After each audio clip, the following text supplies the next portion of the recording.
Hello and welcome to Bird and Bird's Aviation and Defence Pioneer podcast series on sustainability. In this series, we speak to leaders addressing sustainability concerns across the entire sector.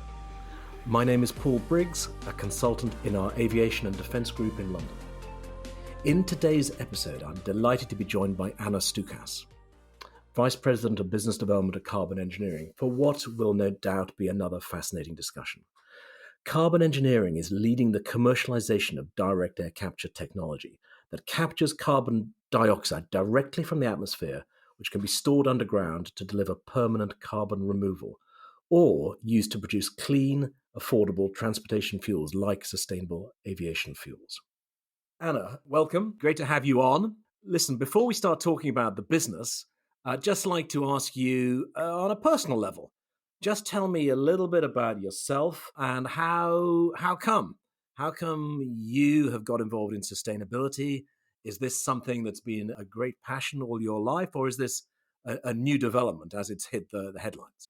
Thanks so much for having me today. It's a privilege to join you. And on the sustainability front, I had the great privilege of growing up on the west coast of Canada. I spent the better part of my childhood outside, on the oceans, on the rocks in the forest. You can't grow up in an environment like that and not be very passionate about sustainability and preserving the world that we live in for generations to come. And with your career, how did you first start merging this passion for wilderness and nature with your working life? My parents and grandparents always told me it doesn't matter what you do with your life, as long as you do your best, you work hard, and you make a difference. In school, I loved science and maths. And for me, engineering seemed like a logical choice that let me do the science and the math and combine it with other things that I was interested in. And throughout my engineering degree, I was very lucky to be exposed to a variety of different opportunities, from underwater fluid dynamics to astronomy and the design of giant telescopes and everything in between. And in my final year of school, we were doing an elective on clean energy technologies, particularly fuel cells and hydrogen. And we had a particularly inspiring guest lecture right near the end of that course by a former professor who'd started a fuel cell startup company. And at the end of his lecture, he said, "And by the way, I have 2 jobs opening." And I quite literally chased him out into the parking lot and I told him that he absolutely had to hire me. And that was just about 2 decades ago. So it was the start of a 2 decades long journey into clean technology and sustainability. And I haven't looked back since. Fantastic, and great advice to a child. Maybe I'll try and use that if it's not too late. So, Anna, now, what is carbon engineering, and could you explain to us all direct air capture? How does it work? If we take a step back, with the UNFCCC's COP happening at the end of 2023 in the UAE, I think it puts a particular focus on what needs to be done to get to net zero, and that we need all of the solutions moving forward as quickly as possible. All of the major assessments on how to avoid the worst impacts of climate change, including those from the IPCC, have concluded that limiting global warming to 1.5 degrees Celsius is going to require taking billions of tons of carbon dioxide out of the air alongside accelerated emissions reductions. So if you go back to the mantras from when you were a kid, we need to reduce, reuse, recycle, and we need to remove. So carbon engineering's core expertise is a technology that allows us to capture carbon dioxide directly out of the atmosphere. We then concentrate it through a series of chemical reactions and return the rest of the air back to the environment. It's what plants and trees do every single day, except that we do it faster with a smaller land footprint, and we use less water to do it. Once we've got that atmospheric carbon dioxide, we can either put it back underground where it came from basically running the entire process of emissions in reverse, or we can combine the carbon dioxide with clean hydrogen to make low carbon products like sustainable aviation fuels. So aviation is widely considered to be one of the most difficult industries to decarbonize. And key challenges there include that reliance on a high energy density of liquid based fuels, the limitations of long haul electrification, and the fact that by the very nature of air travel, your emission sources are moving, which makes it very hard to capture them at the source. So, one of the fundamental benefits of direct air capture technology and how it can be particularly useful in aviation is that we can use it to address any carbon dioxide emission from any location at any point in time, meaning it can not only be a solution to address residual emissions from aviation today, it can also help us go back and clean up the mess we've made already. Right. And so just to be clear, the actual emissions coming out of an aeroplane cannot be captured in flight. And so we're talking about Exactly. we're talking about the CO2 emissions globally. And so for Yes. aviation, if it's not possible to capture the emissions as they're coming out of the engine, how does that work for an aviation player? And why are aviation and aerospace players interested now? And who is interested and who's buying what? It's really interesting if you thought about trying to capture the carbon from the tailpipe of your jet engine as you were flying, it would actually make your plane heavier as you go along. So the idea of capturing your emissions as you go, it defies the laws of physics as it comes to aviation. And so when we think about the solutions that we need for aviation, we not only need to be using more efficient aircraft, cleaner fuels, we also need a way of dealing with the carbon emissions that are still going into the atmosphere. So what a direct air capture facility does is it acts kind of like a giant vacuum cleaner, sucking those carbon dioxide emissions out of the air, not from directly from the tailpipe of the engine, but in a place, a centralized location. And that allows us to put those facilities in places where they make the most sense, where we have plentiful clean electricity and the right rocks to safely and securely store that carbon dioxide back underground where it came from. The carbon dioxide removal credits that are generated when we pull that ton of CO2 out of the air and put it back underground is something that we're working to have certified as a what's called a CORSIA eligible emission unit. So something that an airline could use to meet their obligations under the International Civil Aviation Organization's CORSIA program. And excitingly, we've now seen airlines on 3 separate continents come together and purchase permanent carbon dioxide removal or commit to purchasing permanent carbon dioxide removal using carbon engineering's technology through our deployment partners at 1.5. So this was all started with Airbus last year committing to purchase 400,000 tons of permanent carbon removal. This summer, we saw All Nippon Airways in Japan commit to pre-purchasing 30,000 tons of permanent carbon removal. And this fall, we've seen EasyJet in the UK, and now just this week, Air Canada here in Canada come on board and commit to participating together with Airbus to purchase permanent carbon removal from our first commercial facility. Amazing. And so it's great to have had such leading players involved right from the start. So the credits that are generated, I guess these are regarded by the industry as genuinely valuable because other types of credits are now coming under a certain amount of scrutiny. And so a number of airlines that were using credits, even with their retail customers, have backed away from that. But this is something entirely different. It is. And there are a few things that make it very different. First of all, it's very unambiguously measurable. We quite literally put a flow meter on the facilities to measure exactly how much carbon dioxide has been captured from the air.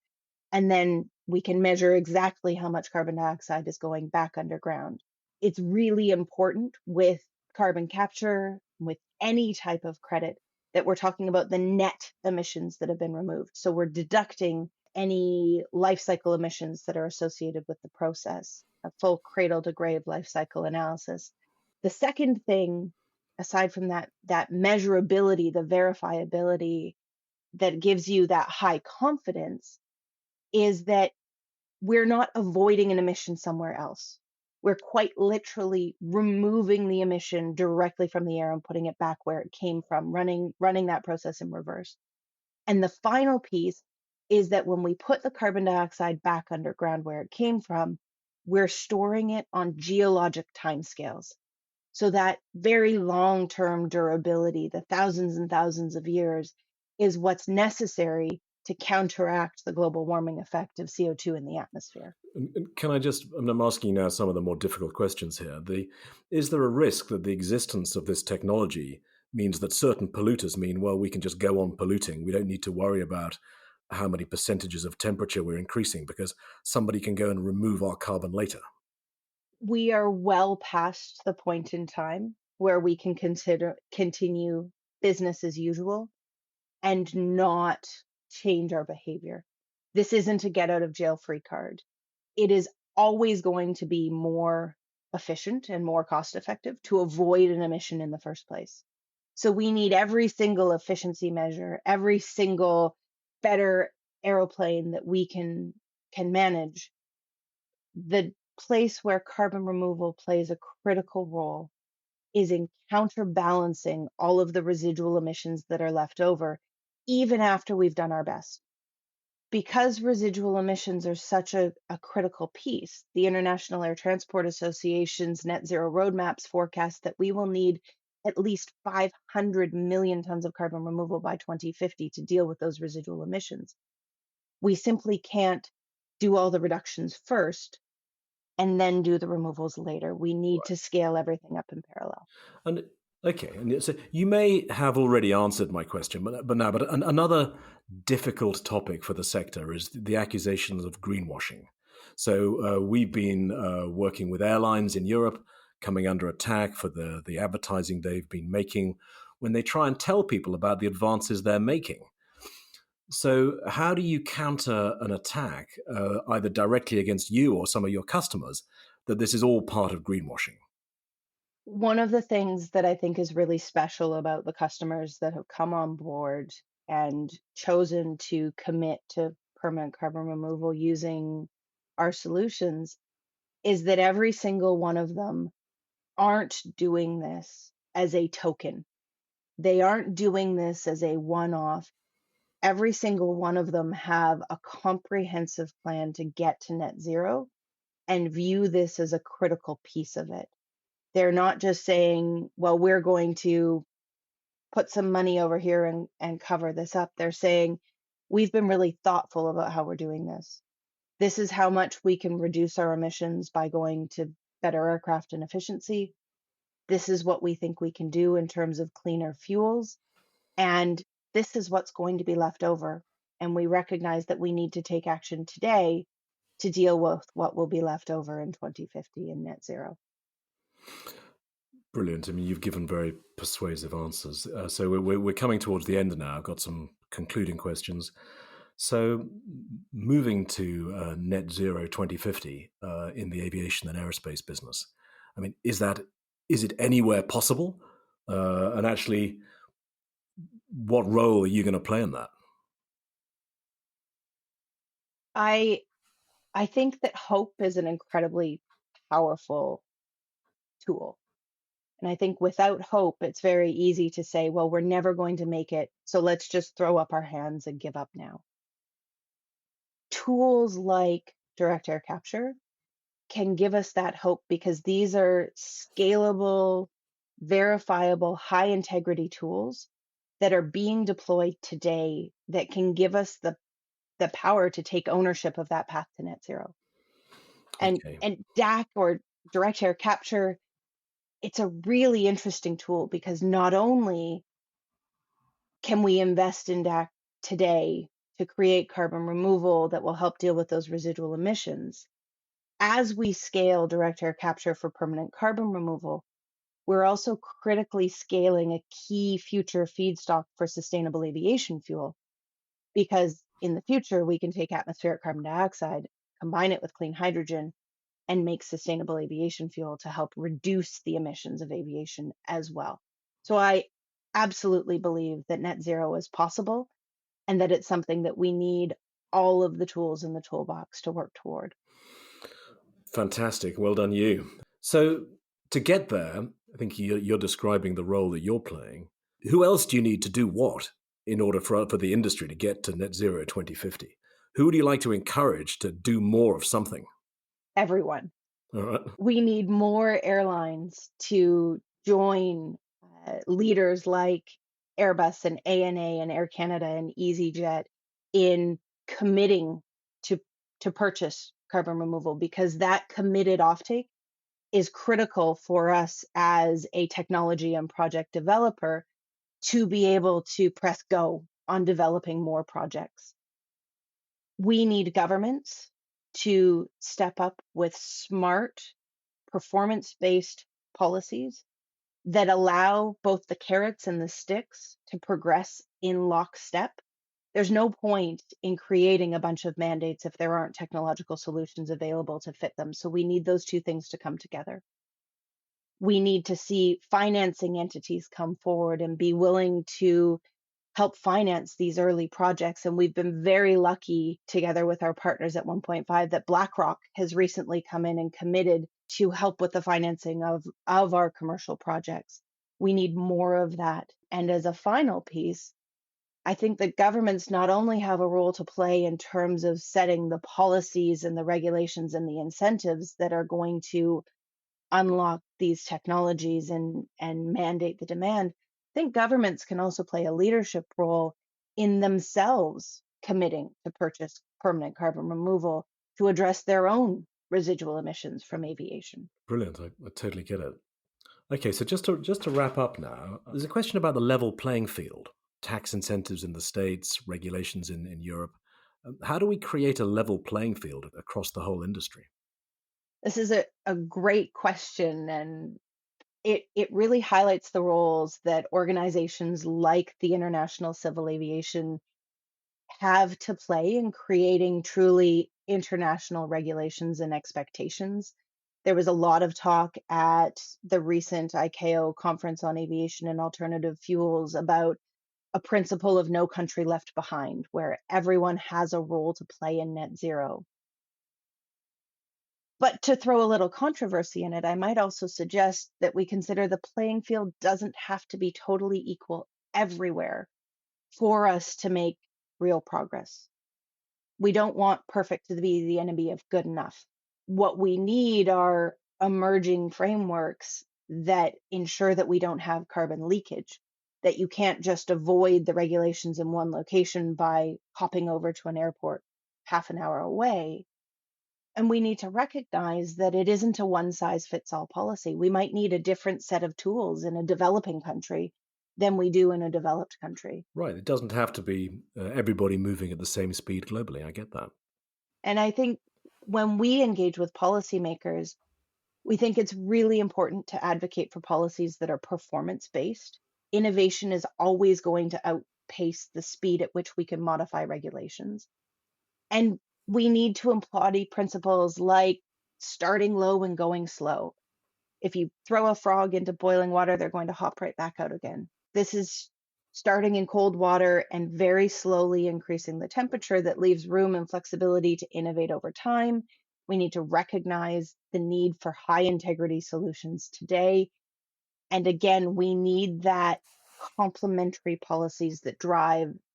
There are enough carrots to drive the solutions through development and into deployment at a rate that matches the compliance measures coming into place through the sticks. You need both to be complementary and coming into place together in lockstep.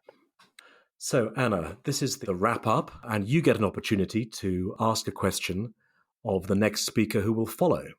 So, what question or challenge would you like to present to our next speaker on our podcast series?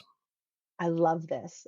And so for me, I'd like to take it in a slightly fanciful direction, if you'll allow me. Sure. I'd like to ask, if you had a magic wand, what is the one thing you would change to help aviation get to net zero faster? Okay, great. Okay, got it. Okay, so thank you, Anna. Listen, thank you so much. It's just fascinating. You've given a really robust and thought through response to a load of quite tricky questions. So thank you for your insights. And thank you, everybody, for listening to our podcast today. We hope you found it interesting. If you have any questions on anything we've discussed today, please don't hesitate to get in contact with me, Paul Briggs. That's paul.briggs@twobirds.com.